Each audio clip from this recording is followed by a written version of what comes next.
Видяхте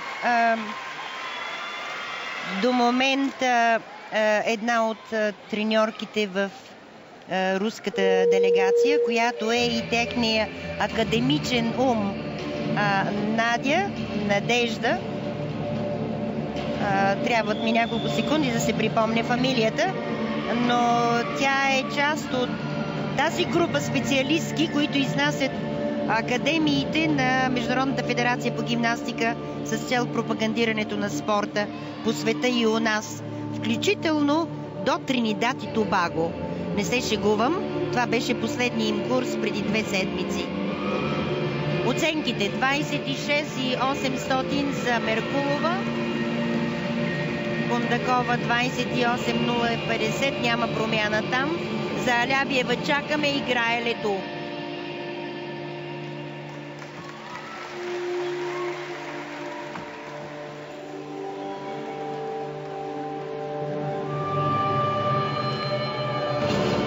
Искам да отбележа, че Делфин Леду е една гимнастичка, която се отличава с изключителна въртеливост, но сметка на това тя няма тази гъвкавост в корпуса, както наблюдаваме руските гимнастички, че всички са абсолютно нелимитирани с невероятна гъвкавост. Но в случая Делфин и нейната треньорка са намерили един много подходящ начин да компенсират с техническа стойност при изпълнение на много сложни пируети. И това до голяма степен е също проверка за умението на треньора.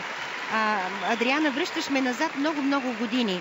В края на 60-те години, когато българската художествена гимнастика излезе на световната сцена, това беше най-голямото качество на покойната Жулиета Шишманова.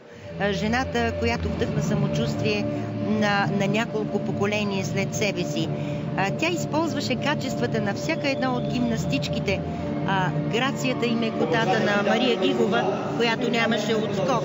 Танцувалността, динамиката на Нешка Робева, която нямаше, не си спомням какво. Тя беше доста технически много добре подготвена. Например, не много гъвкава.